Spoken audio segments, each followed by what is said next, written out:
Welcome to Abrar electrical world YouTube channel. ये facts devices concept clearance की 4 video lecture के बाद अब ये जो पांचवा है, ये तकरीबन हम समझे आपके फैक्ट्स डिवाइसेस के अंदर दाखिल हो जाएंगे कि हाउ इट वर्क्स।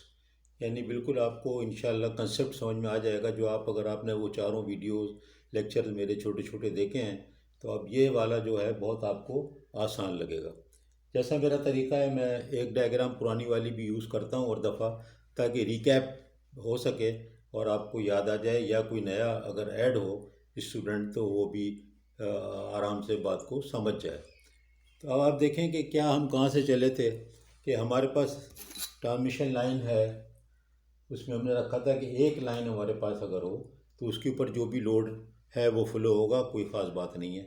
लेकिन अगर दो लाइन हो जाए तो इसका मतलब है दो लाइन अगर हो गई पैरेलल में तो उनके दरमियान में करंट का डिवीज़न हो जाएगा। लोड अगर मैं वही रख रहा हूँ, जनरेशन वही है, लोड वही है, तो क्या होगा कि इन दोनों के दरमियान में करंट डिवाइड हो जाएगा। यानी कि जो टोटल करंट है या लोड कह लो, टोटल करंट जो है वो डिवाइड हो जाएगा। एक्टिव रिएक्टिव दोनों का सम जो होगा, वेक्टर सम, वो करंट जो आप नापते हैं, जो मेजर करते हैं, नॉट ओनली एक्टिव, दोनों का जो वेक्टर सम है वो यहाँ पर डिवाइड हो जाएगा।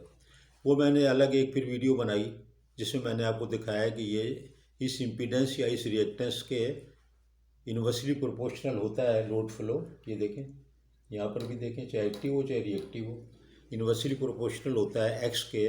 तो पैरेलल लाइन में अगर मैंने ये अज्यूम किया कि एक का रिएक्टेंस 1 ओम है और दूसरी लाइन लगी 2 ओम की पैरेलल में, तो लोड जो डिवाइड होगा इसके इन्वर्स में हो जाएगा। और इनका जब पैरेलल करके आप कैलकुलेशन करेंगे तो जहाँ 1 ओम है वहाँ 200 एम्पियर लोड आएगा, और जहाँ 2 ओम आपका रिएक्टेंस है वहाँ पर 100 एम्पियर करंट ओनली फ्लो होगा। ये मैंने 1 ओम 2 ओम ये कैलकुलेशन की आसानी के लिए रखे हैं। मैं चाहता तो इसको ले लेता 5 ओम 15 ओम 10 ओम, फिर कैलकुलेशन करने पड़ते लंबे चौड़े, और फिर उसमें आदमी कंफ्यूज हो जाता है। तो मैंने कहा कि मैं सीधा सीधा ही रेशो ही ले लूँ, एक 1 और 2। हाँ, ये बात है मैंने उसमें बताई थी कि मैं एक में 1 ले लिया, एक में 2 ले लिया, ले तो सकते हैं, अजम्पशन है, कोई बात नहीं। लेकिन ये कि कोई ये कह सकता है कि दोनों लाइनें जब एक ही ग्रिड से ए और बी के दरमियान में कनेक्ट है तो आप ये कैसे कह रहे हैं कि 2 ओम है और वो 1 ओम है। तो मैंने बताया था आपको कि कभी कभी ऐसा होता है कि एक लाइन तो सीधी होती है, शॉर्टेड डिस्टेंस पे शुरू में डाली, और उसके बाद अगले जो सिस्टम स्टडीज हुई तो पता चला कि एक लोड आ रहा है जो कि यहीं से फीड होगा इन्हीं के दरमियान में, लेकिन थोड़ा सा वो ऑफसेट होगा।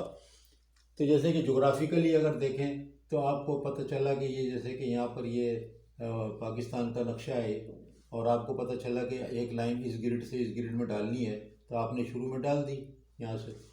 फिर आपको ये हुआ कि दूसरी एक और लाइन डालनी है, लेकिन मुझे इसको कपल करना है, लूप बनाना है पूरा, और यहाँ पर एक स्टेशन यहाँ आ रहा हो, ये तकरीबन समझो कि ये बलूचिस्तान के बॉर्डर पे, ये समझे हैदराबाद है, ये समझे कराची है। तो अब हो सकता है कि मैं इस लाइन को यहाँ ले जाऊँ, कोयटा ऊपर है ना बिल्कुल कराची के नॉर्थ में, और फिर यहाँ से मैं एक लाइन को यहाँ ला के यहाँ मिला दूँ। तो हो सकता है कि ये दो लाइनें मिलके देखें है तो पैरेलल में ही। अब ये ग्रिड आया नहीं है, यहाँ पर इसकी स्पेस है, तो मैं यहाँ पर क्या करूँगा, लाइन को ले जाऊँगा और लाइन को इस तरह कर दूँगा। जब ये ग्रिड आएगा यहाँ पर कोयटा के पास, तो फिर मैं इस लाइन के जंपर यहाँ पर खोलूँगा और इस ग्रिड को यहाँ पर कनेक्ट कर दूँगा। इस तरह ये होता है कि एक लाइन का इम्पीडेंस ज़्यादा और एक का कम। बज़ाहिर यही होता है कि लगता है कि यार ये कैसी बात हुई कि 1 ओम 2 ओम। तो देखो ये इस तरह वाली बात है कि आपकी दूसरी लाइन को अल्टीमेटली कहीं और जाना था, तो जब लाइन बना रहे थे तो उसी तरफ ले गए पहले से, और फिर वक्त के साथ साथ ये लाइनें जो थी डबल सर्किट भी हो जाएंगी। ये लाइन ऐसे भी एक और चली जाएगी, ये एक और ऐसे चली जाएगी। हो सकता है कि ये फिर सिंगल ही रहे, ज़रूरत नहीं है वहाँ इतनी पावर की इन दोनों के दरमियान में। ये समझो अगर कोयटा है और ये हैदराबाद है और ये है कराची, तो आप देखें आपको समझ में आ रहा है ना कि इम्पीडेंस बदले हुए हैं। तो ये ग्रेजुअली इम्पीडेंस इस तरह से चेंज हो जाते हैं। कहने को तो वही बात है, ये अगर नहीं है स्टेशन तो वो तो वही था, ब्लैक लाइन जो है, और उसका एक का इम्पीडेंस एक का दूसरे का 2 एम्पियर हो गया। तो इसलिए मैंने कहा यहाँ एक्सप्लेन कर दूँ कि कल को ये ज़हन में ना आए कि ये कैसी बात हुई कि आपने ले लिया। तो अज्यूम मैंने कोई ऐसे गलत नहीं किया, ऐसे होता है। अब डिवाइड हो गया करंट उसी हिसाब से। अब मुझे ये करना है कि यार ये तो गड़बड़ हो गया, दूसरे पे एक पे 200 एम्पियर एक पे 100 एम्पियर, अगर फ़र्ज़ करो क्रॉस सेक्शन जो है दोनों का सेम है और दोनों की रेटिंग जो है 150 एम्पियर है सिर्फ, तो एक पे तो 200 हो गया, एक पे 100 एम्पियर रह गया, तो ये किस तरह से होगा? तो इस तरह फिर ये हमें करना पड़ेगा कि हम कुछ करें। हम क्या करें? हम कह रहे हैं लोड दोनों पे बराबर फ्लो हो, तो मैं क्या करूं? तो रिएक्टेंस में कुछ किया जाए, रिएक्टेंस में कोई तब्दीली की जाए लाइनों की। तो मैं ये करता हूँ, जहाँ पर 2 ओम था वहाँ पर इंडक्टिव रिएक्टेंस 2 ओम था टोटल लाइन का, अब मैंने इंडक्टेंस बराबर बना दिए और आप देखें मैंने यहाँ पर एक कैपेसिटर लगा दिया XC और उसका मैंने लिख दिया 1 ओम। तो क्या हो गया, टोटल इंडक्टेंस सेकेंड लाइन का, लाइन जो बी है उसका, ये लाइन मैंने इसको बी लिखा है और ये लाइन बी, यहाँ पर ये लाइन बी है। तो ये लाइन बी का कितना हो गया रिएक्टेंस? लाइन बी का जो रिएक्टेंस हो गया, लाइन बी का नया रिएक्टेंस हो गया 2 XL जो था पहले -1 जो अभी मैंने लगाया और 1 ओम हो गया। अब दोनों का जब 1 ओम हो गया और दोनों का 1 ओम हो गया, एक पे मैंने कैंसिल कर दिया रिएक्टेंस को इंडक्टिव रिएक्टेंस को। अब मैं कहना पड़ेगा मुझे इंडक्टिव रिएक्टेंस को कैपेसिटिव रिएक्टेंस से मैंने थोड़ा सा माइनस कर दिया, 2 से 1 पे ले आया। तो अब 1 जब हो गया तो दोनों पे करंट जो था इक्वली डिवाइड होगा और 150 एम्पियर करंट फ्लो होगा। बस यही फैक्ट डिवाइसेस हैं। ये जब लगी है सीरीज़ में तो मैं कह रहा हूँ, कहूँगा इसको सीरीज़ फैक्ट डिवाइस, और जब ये पैरेलल में कैपेसिटर लगा दूंगा तो मैं कहूँगा कि पैरेलल फैक्ट डिवाइस। तो लंबे चौड़े नाम आप देखेंगे, थायरिस्टर कंट्रोल और फलाना और ये और वो, लेकिन जो है बेसिक कंसेप्ट देखें हो गया। अब मैं इसको कहता हूँ कि फ्लेक्सिबल क्या हुआ, ये तो मैं लगा दिया, अब भी लगाते हैं ना, लगा दिया सीरीज़ में पैरेलल में लगाते हैं। तो अब ये नए में क्या बात है, ये फ्लेक्सिबल का क्या मतलब है? फ्लेक्सिबल का मतलब ये है कि मैं ऐसा करूं कि मैं इस इंडक्टेंस को जो है यहाँ पर जो मैंने कैपेसिटिव रिएक्टेंस ऐड किया है, इसको मैं इसके बजाय कोई ऐसी डिवाइस लगाऊं जिसके अंदर की ये गुंजाइश हो या ये प्रोविज़न हो कि वो कैपेसिटिव जो उसका रिएक्टेंस है मैं तब्दील कर सकूं। आप देखते हैं ट्यूनिंग वगैरह जो पुराने रेडियो में करते थे, तो एक बड़ा सा कैपेसिटर लगा होता था प्लेटों वाला, उसको जब ऐसे ऐसे यूं यूं करते रहो आप, तो वो तो कोई चीज़ कोई नया स्टेशन पकड़ लेगा, यानी नई ट्यूनिंग हो गई एक्स और सी की तब्दीली से। तो ये कैपेसिटेंस को अगर मैं वेरिएबल कर दूं तो ये निशान लगा दिया मैंने। अब क्या हो गया कि वेरिएबल कैपेसिटर यहाँ लग गया। अब मैंने कहा यार ये ऐसा करो कि ऐसा करो यार, ये इसको 1.5 कर दो या 0.5 कर दो, उसी हिसाब से फिर करंट तब्दील हो गया। कोई ऐसा मसला आ गया कि इस लाइन पे 150 से कम करना है, 120 करना है, यस, और इसके ऊपर थोड़ा बढ़ जाए तो कोई बात नहीं है, तो मैं इसके क्या करूँगा, कैपेसिटेंस को और थोड़ा बढ़ा दूंगा। मैंने 1 के बजाय 1.5 कैपेसिटिव रिएक्टेंस कर दूंगा, इस पे लाइन पे लोड जो था बढ़ जाएगा। तो देखा आपने कैसे आराम से लोड बढ़ रहा है घट रहा है, कैसे आराम से लोड बढ़ रहा है घट रहा है। तो ये क्या हो गया, फ्लेक्सिबल हो गया ना, ये फ्लेक्सिबल हो गया, ये ट्रांसमिशन लाइन ही फ्लेक्सिबल हो गई, ये सिस्टम पूरे का पूरा ही फ्लेक्सिबल हो गया। तो यही कुछ है, फैक्ट है फ्लेक्सिबल एसी ट्रांसमिशन सिस्टम्स, और उसके अंदर जो डिवाइसेस लगती हैं तो ये डिवाइस है, यही है। इसी की मैं शक्लें बदल बदल के, नाम बदल बदल के आपको जो है ना बस बताता रहूँगा, और किताब में देखेंगे तो इन्हीं की शक्लें बदल बदल के, इन्हीं की अलग अलग थ्योरियाँ, इन्हीं के, और कहीं पर भी आपको ये नहीं मिलेगा कि कौन सी बहुत ज़बरदस्त चीज़ है उसको इस्तेमाल कर लो।